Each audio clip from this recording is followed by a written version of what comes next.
Bonjour à toutes et bienvenue dans cette nouvelle vidéo. Voici les programmes de ce journal foot d'aujourd'hui. Une bonne nouvelle pour le Barça et le Real Madrid concernant la Super League. La presse allemande envoie Raphaël Varane au Real Madrid. Un gros jackpot pour le Barça et Real grâce à la Super League. L'énorme coup de gueule de Xavi contre ses joueurs. Pour savoir tous les détails, je vous invite de rester jusqu'à la fin de la vidéo. Merci et bon visionnage. On commence.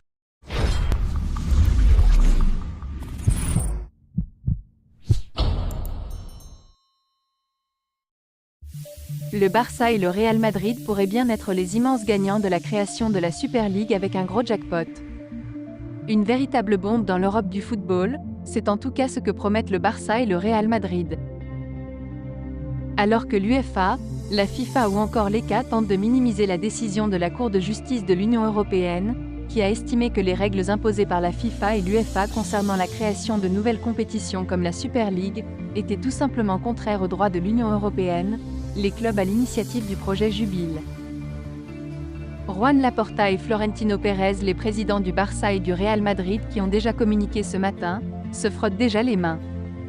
Car ils pourraient bien avoir réalisé le coup financier du siècle.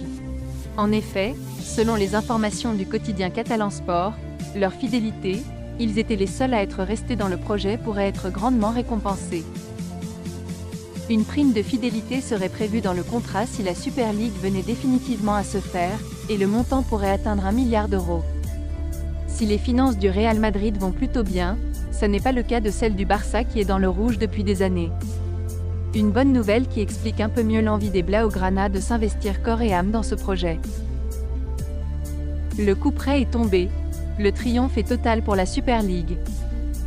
Selon la presse espagnole, la Cour de justice européenne a jugé que l'UEFA et la FIFA avaient agi en violation du droit de la concurrence en empêchant la formation de la Super League européenne en 2021.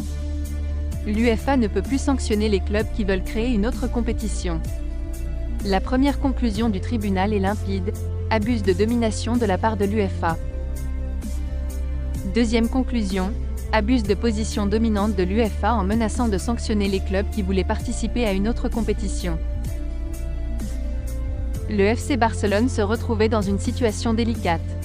Après le match nul contre Valence la semaine dernière, les Blaugrana accusaient un retard de 7 points sur le Real Madrid qui est deuxième, et de 9 points sur Girone, le leader du classement. La victoire était donc obligatoire contre Almeria. Mais même si elle est venue au terme d'un scénario difficile 3-2, le contenu n'a pas plu du tout à Xavi. Après le match, l'entraîneur Blaugrana a lâché des mots très forts en conférence de presse contre ses hommes. La première mi-temps est inacceptable et je l'ai dit. La pression et l'agressivité n'étaient pas acceptables. Soit nous courons comme des animaux, ou nous n'y arriverons pas. Nous n'avons pas l'équipe du Barça de 2010. L'année dernière, nous étions agressifs et nous avions de l'âme. Nous ne pouvons pas ne pas tout donner. Soit nous laissons notre peau et notre vie, soit nous ne gagnerons rien.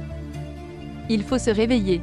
Si le football n'arrive pas, il faut arriver par l'âme. Je ne suis pas en colère maintenant. Je me suis plaint du manque d'âme de mon équipe. Le ballon brûle et ils ressentent la pression, mais je dois être plus exigeant avec les joueurs tout en les protégeant. Une colère manifestée par une décision forte de Xavi, qui a décidé de sortir Joao Félix et Christensen dès la pause. Nous ne pouvons pas pointer du doigt un joueur. C'était général. L'intensité en première et deuxième mi-temps n'a rien à voir. Malgré tout, nous avons créé 2 ou 3 occasions de marquer. Il faut travailler comme des animaux, a martelé le coach du Barça, lequel a compris forcément la colère des supporters qui n'ont pas hésité à siffler. Ils sont normaux. Je ne les aime pas et je n'ai jamais sifflé de ma vie, mais je comprends les gens. Nous ne pouvons pas manquer d'âme. Par respect pour le club et le blason, nous devons toujours nous donner à fond, et en première mi-temps ce n'était pas le cas. Avec la grave blessure de David Alaba au genou lors du dernier match du Real Madrid contre Villarreal, le club merengue se retrouve dans la panade pour la deuxième partie de saison. Antonio Rudiger et Nacho sont les seuls spécialistes du poste de défenseur central disponibles pendant de longs mois, obligeant Carlo Ancelotti à envisager de faire appel à certains jeunes, ou de bricoler avec d'autres éléments de l'effectif, dont Aurélien Tchouaméni. Hier, en conférence de presse, le technicien italien n'a néanmoins pas exclu l'arrivée d'une recrue à ce poste cet hiver. S'il y a la possibilité de signer un joueur qui est bon pour le club et pour la saison, nous le ferons, a affirmé le technicien italien. Et justement, un gros rebondissement a été annoncé ces dernières heures dans ce dossier. Rapidement après le pépin d'Alaba, et vu ses difficultés avec Manchester United, Raphaël Varane a été rapidement évoqué comme une piste pour un grand retour, piste très vite démentie en Espagne. Sauf que Bild a relancé ce dossier ces dernières heures, assurant que l'intérêt du Real Madrid pour faire revenir le défenseur retraité avec l'équipe de France était réel. Varane va-t-il faire son grand retour 1 an et demi seulement après avoir quitté la Maison Blanche? À suivre dans les prochains jours. No es pot acceptar. Com a entrenador jo no l'accepto i és el que li he dit al descans. O correm com animals o no ens arriba. No ens arriba. No tenim el Barça del 2010. No el tenim.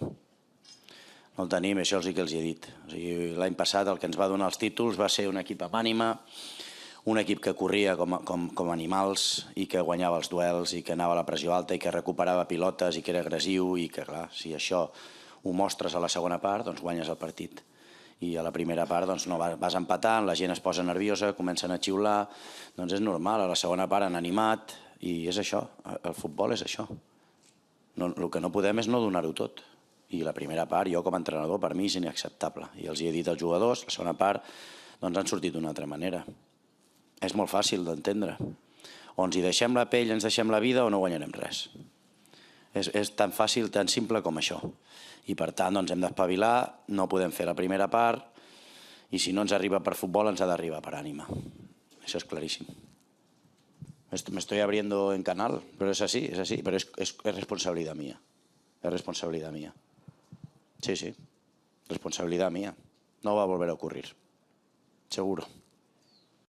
Desde el Real Madrid acogemos con enorme satisfacción la decisión que ha adoptado el Tribunal de Justicia de la Unión Europea, que es el encargado de garantizar nuestros principios, valores y libertades. En los próximos días estudiaremos con detenimiento el alcance de esta resolución, pero sí les anticipo dos conclusiones de gran trascendencia histórica. En primer lugar, que el fútbol europeo de clubes no es ni será nunca más un monopolio. Y en segundo lugar, que desde hoy los clubes serán los dueños de su destino. Los clubes vemos plenamente reconocido nuestro derecho a proponer e impulsar las competiciones europeas que modernicen nuestro deporte y atraigan a los aficionados de todo el mundo.